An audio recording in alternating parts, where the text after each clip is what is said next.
welcome back to Vinyl Decal School.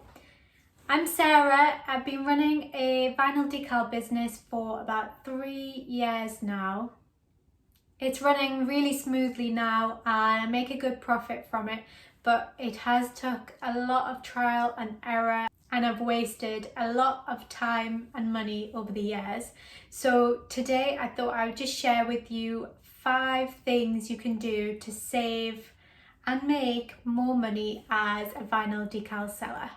But first, if you want to see more videos like this one, please like, follow and hit the subscribe button. So here are my tips. Number 1, offer less colours.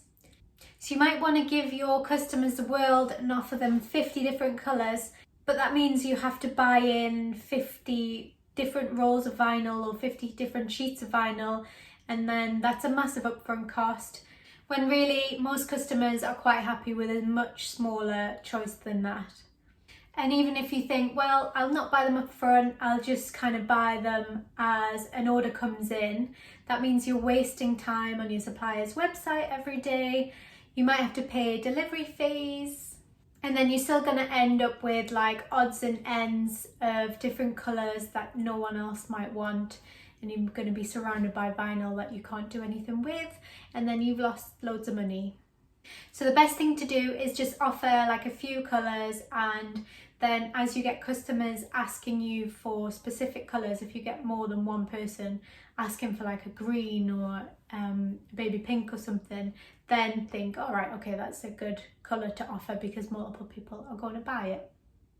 So when I first started, I actually had a note on my shop that said if people got in touch and wanted a specific colour, then I would supply it no matter what. So actually barely any people ever ask for something different than I already had listed in my shop, but I get the occasional person that would want a really like specific colour, and to this day I've still got colours that I haven't been able to get rid of that are just sitting there and they're listed on my shop but no one else wants them. So that's a real lesson, to only buy in what you are then going to definitely be able to sell. Number 2. So it's kind of on a similar note, but bulk buy. Once you know which colours your customers are going to want to buy and you've got those kind of key colours in, then you can bulk buy from your supplier. So my supplier gives discounts the more I buy, and if I buy over a certain amount they also offer free delivery. So I'll wait until I need like a load of vinyl, I'm almost out, and then I'll buy a ton at once. It also means you spend less time like on your supplier's website and having to put an order in. I only have to do it less than once a month, I think. Probably maybe even once every 2 months. It does mean it's a larger outlay of costs, so you probably don't want to bulk buy until you're starting to make regular sales. But once you're in the swing of it, the more you buy, usually the more you save.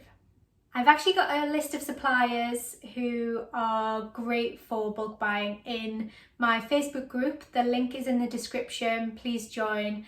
And I'm going to be adding to that as and when I come across new ones too. So I'd love to see you there. Number 3. I think this one is a bit of a less obvious one, but learn how to say no. Probably one of the hardest things I've had to learn in business because I'm such a people pleaser. And I didn't really figure out how important it was until I'd done way too many bad jobs where I'd been up really late because someone insisted they needed something sent out the next morning. Something was so fiddly and small that I hadn't charged enough for it, and I basically lost money because it took me so long. I've had ones from really like fussy customers who've needed 10 amendments on like a tiny order, and that's wasted my time and wasted my money. So it wasn't until I'd done a lot of these that I thought, right, I really need to learn how to say no. And I get it, when you're first starting out it is difficult because you want to take on all of the work you can get. Maybe it's a case of upping your prices rather than saying no, so that actually those finicky jobs are worth your time. So it's an ongoing learning process, but I'm definitely a lot better at saying no to things now than I used to be, and it definitely saves me time, stress and money turning down jobs I just know are going to be a nightmare. Number 4. So I actually think this is the thing that saved me the most money and probably increased my profits the most since I started making decals. It is doing them quicker. And I'm not talking about like rushing through them, because that means you're probably going to make loads of mistakes, but it's implementing systems that mean it's quicker for you to do every bit of your process. Because as they say, time is money. So it might just be putting things in place where you cut everything and then weed it all at once, or you do all of your orders, then you package them all at once, or you put something in place that means your designs can be done much quicker. Or it might even be, if you're really busy and you've got loads on, hiring people to help you with certain aspects of your business, like running your social media or your accounts and bookkeeping, or those little bits that could be better off done by someone else who would do them a lot quicker, and you can be left to do the more important bits of your business. Just implementing those systems that mean things are going to get done a lot smoothly, a lot quicker, are going to save you time and therefore save you money. Number 5. Although this kind of falls into make more money rather than save money, if you spend any of your budget on marketing at all, this will actually save you money in that area. And it is upselling. If you've worked in any area of retail, I'm sure you're more than familiar with upselling, but it works with vinyl decal businesses as well. So if you have one design in particular that's really popular, think about what other designs you could do that would work well alongside it. So for example, my most popular design is just a welcome to our wedding decal. So I've got like a range of other ones that match that decal in the same fonts, just like cards and gifts, order of the day decals, that kind of thing.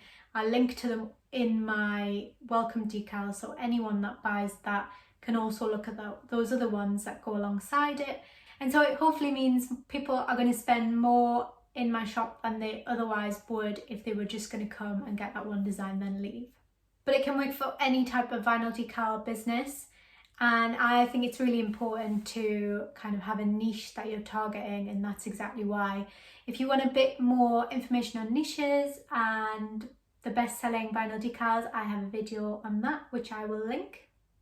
And it's also quite helpful if your best-selling design is quite small to think of larger ones that you can upsell.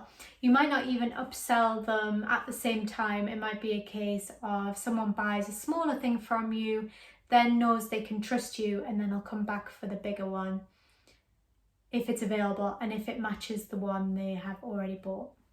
So again, that's saving you money on marketing, so you don't have to market to new customers. You've got those existing customers coming back for the stuff. So there you have it. There's my top 5 tips on how to save money as a vinyl decal seller. I hope you enjoyed those. Again, please subscribe, like and follow for more videos like this. Let me know in the comments if you've got any other top tips for saving money as a decal seller, or if you've got any questions or any other videos you want me to do. But until next time, thanks for watching.